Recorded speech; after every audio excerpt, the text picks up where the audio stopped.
Pak Kapolda nanti dan Pak Irwasda, kita selalu mengawasi bagaimana kehidupan polwan kita.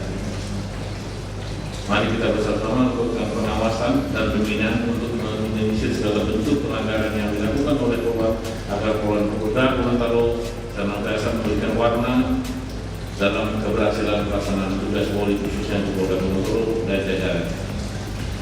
Ternyata itu yang dapat saya sampaikan kepada Ibu Nyonya Duri Helmi Santika.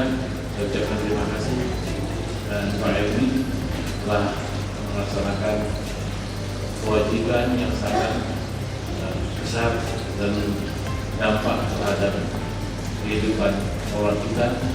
Sekali lagi kami atas nama Polda Gorontalo hanya bisa memberikan ucapkan terima kasih yang sebesar-besarnya. Semoga tempat yang baru Jenderal dan Ibu bisa lebih berkarir lagi dan kebanggaan itu tetap kami rasakan, dan kami mendoakan semoga Jenderal nanti sampai di tempat yang baru diberikan segala kemudahan dan keberhasilan. Pada kesempatan ini saya dan keluarga dengan segala kerendahan hati memohon maaf bila selama ini telah berbuat hal-hal yang kiranya tidak berkenan di hati para polwan.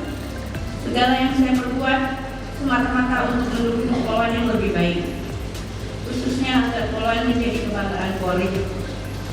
Semoga polwan terus berkembang menjadi lebih baik dan lebih dicintai masyarakat. Akhir kata, saya dan keluarga mohon pamit, dan kami mohon doa restunya agar selalu mendapat perlindungan Tuhan Yang Maha Kuasa. Saya juga berdoa agar keluarga besar Polwan Gorontalo selalu dalam bimbingannya. Atas nama keluarga besar Polwan Polda Gorontalo, kami menyampaikan terima kasih kepada Bapak Irjen Pol Helmi Santika SH SK MSI dan Ibu Duri Helmi Santika yang telah tekun membina dan membimbing Polwan Polda Gorontalo. Selanjutnya kami mengucapkan selamat kepada Ibu Duri Helmi Santika bersama Bapak. Selamat melaksanakan tugas di tempat yang baru. Terima kasih atas bimbingan Ibu selama ini kepada Polwan Polda Gorontalo. Meski secara fisik kita harus berjauhan, tapi ikatan batin dan tali silaturahmi di antara kita insya Allah selalu tetap berjalan dengan baik.